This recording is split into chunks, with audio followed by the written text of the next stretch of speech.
On this week's episode of Navigating America's Great Loop, we enter our fourth state, which is a brand new one for the both of us. From a free dock and many nights on anchor, to cold mornings and long days, our first several days in North Carolina sure keep us busy.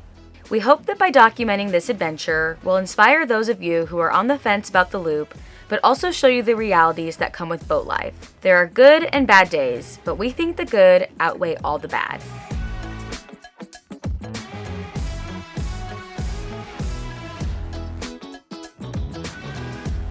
We're motoring from Myrtle Beach to Southport, North Carolina, crossing into a new state. It's exciting. Harley's at the helm. It's a nice, calm morning. We just made it through a section that's known to have a lot of rock piles, so we're excited to be through that already. We got a swing bridge coming up. We haven't had too many of those, have we? I appreciate it. Little work is just super, so request the best. Please remain on the outside tender until the bridge is completely up. There's Ripley. Making her laps.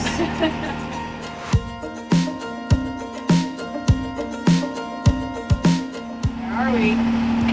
Ladies and gentlemen, we are in a new state. North Carolina. We have officially passed, what is this, our third state?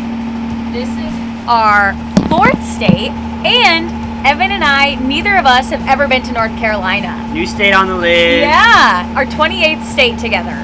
So when I think our 28th state together. Yeah. When we step foot in Southport, that'll be a new state for us.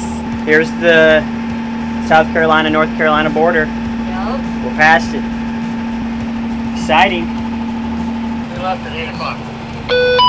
8 o'clock. Hour and a half after us, and they caught up. Hour and a half after, and you're passing us. That is nice. We just pulled into Southport, North Carolina, after 45-ish miles, just under, and we're at a restaurant, believe it or not. Which is funny because I grew up going to restaurants on boats. Pulling in on a trawler, 36 feet, is a little different. Luckily, this is a known stop on the loop. If you buy dinner, you can stay overnight for free, which is so cool, and that the docks are deep enough and floating that they allow it. So here we are, us and Slacker, we're laced up, and now we're gonna go get some dinner. And then, what are we doing? Then after that, huge Docktails.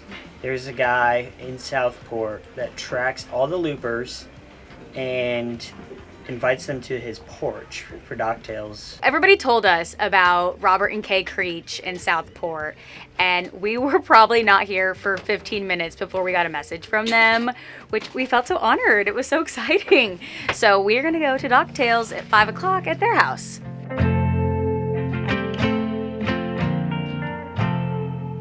Hello, welcome to the golden days. The right place and you're right on time. These moments are the ones you'll save.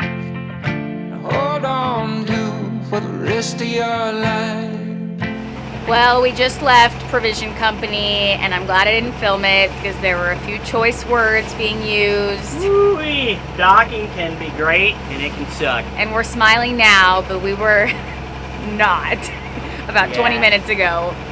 It was tough to get off with the wind and tide, no deckhands. We're in the Cape Fear River, and it's a pretty choppy day. It's just like wider, it's more open. Just had a big cargo ship go past us, but getting off that dock right here near this inlet was just very difficult, not fun. We lost a line. Yeah. So we're taking a deep breath. You live and learn, and you just gotta take deep breaths. It's Yeah. over with, we're safe. But we are headed north, even though it's 50 degrees and feeling a little chilly this morning. We just keep going north. And we don't know exactly what our plan is today. Depending on how we feel after about 20 miles, we'll be in about Wrightsville Beach. If the tides have been helpful and we're feeling good, we're probably gonna keep going. And maybe our plan with Slacker was, depending on how we feel, we would at least make it to Wrightsville Beach, which is about 22 miles from Southport. If we're feeling good, there were 2 spots we could continue on to. The Figure 8 area had several anchorages, or we could keep going to Banks Channel. All of that is just a little bit north of Wrightsville Beach. We'll just make a game time decision. The wind is like hurting my eyes. Can't keep them open. It's a 4.5 swing. It's low tide right now. I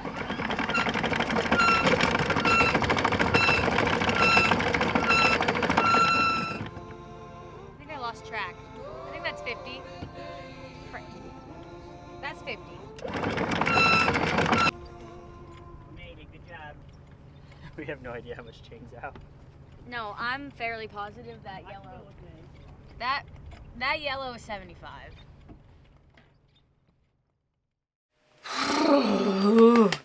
This is the coldest morning we've had since we were in Stuart. It's really cold.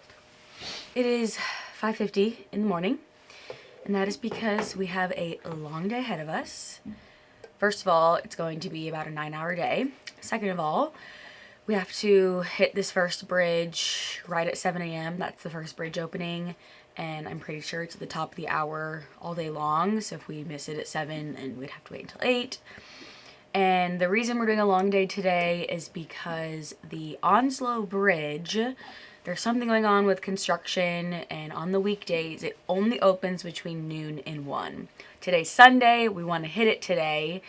We don't want to hit it during the week when we all have to work. So that makes us have a long day today. Evan is taking Ripley to the bathroom one last time. I'm starting our coffee, and then I'm going to prep the davit to lift the dinghy up so we can be on our way. It is so cold. I have a turtleneck on. Ugh. Here's something. I feel like we should do a video on misconceptions about the loop. And the first is that you are not going to be in shorts, tank top, swimsuits, flip-flops a lot of the time.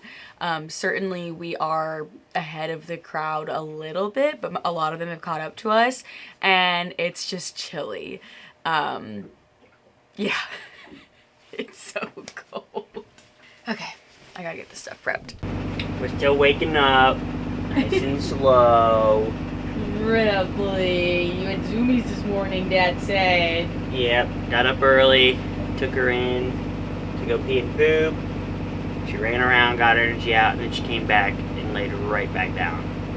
And now she got heavy eyeballs. Still yawning. Checking the weather, going through Instagram. Engine's warming up. Gonna be leaving here in about 10 minutes.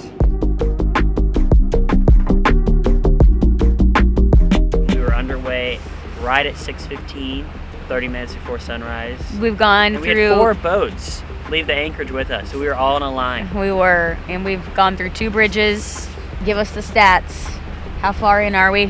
How we doing? This morning's stats. Master Sunday, first off. Second, we are going 6 knots. We have covered 8.2 miles.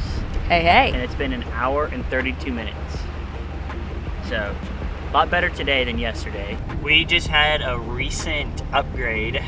As you can see on Aqua Maps right now, I had red and yellow and green. These are the US Coast Guard overlays. For 20 bucks, you can pay for them, and they've been great. Like, we didn't have it for the first hundreds of miles, probably like 500 miles. Now we do, and I love it because you can get the most recent data from surveys, and yeah, I'm liking. It tells you, if you stay in yellow, green, and blue, you're pretty much safe all the time. So pulling into Swansboro, it has been just a beautiful cruise today, and what's even better is that it's Master Sunday. So Evan's been listening to that. About to drop the anchor. Here we go.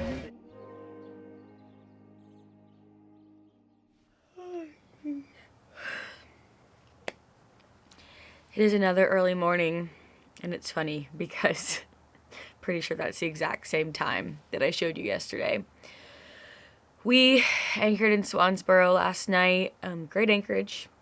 Nothing bad to say about it. Only here one night, and now we are headed to Beaufort. Hopefully we can be productive for a couple days, because then the trek continues to get to Norfolk. We are going to the rendezvous, so we're kind of on a timeline. The one thing they tell you not to do on a boat is to have a timeline, but we did, it's a lot of money to go to the rendezvous, and we're really excited about it, but we got to make sure we get there on time, the first weekend of May. So as of right now, we do have 3 full weeks to get there. This week, next week, and then the week leading into May. However, we do have to cross the Albemarle Sound, which we do want to have a good weather window for. So we want to make sure we give ourselves enough time and we're not rushing and feeling like we have to cross that sound when we're not ready to. So, all that to say, it's another early morning. We're headed north again. It's not as cold as it was yesterday. It's maybe like 5 degrees warmer, but I'm a little sniffly now. So we'll see if Evan wants to drive upstairs or downstairs. I'm not sure. I'm gonna get the dinghy davit ready to go. Evan's taking Ripley to the bathroom. When they get back, we'll hoist that up, start the engine, pull the anchor, and then we'll head out. We just got off anchor. Got a little bed head still, classic. Glass is still on. But things went smooth getting off anchor, pretty clean, good holding, mostly sand, just a little bit of seaweed. The current was definitely ripping through there last night, but it's not that bad because it keeps the dinghy rope dry. So when we take Ripley in and out, our hands don't get wet. So it's the little things that kind of make it fun. We have about 4.5 hours to our next destination, Beaufort, not Beaufort, Beaufort, North Carolina. Every little place and every bit of pavement, everywhere I go, every day I take it. I'm starting to find a lot of interest in the big ships. It's kind of a unique industry I had no idea about growing up in a landlocked state. But I just looked up Delta Pearl, that ship we passed. It came from Port Lisa in Trinidad, which is basically Venezuela, south of Grenada. It left April 6th and just pulled into Beaufort, North Carolina, where we are today. So they were at sea for over a week, which those things can move. So it just shows you how far that was. Took them 8 days, and it looked pretty darn empty.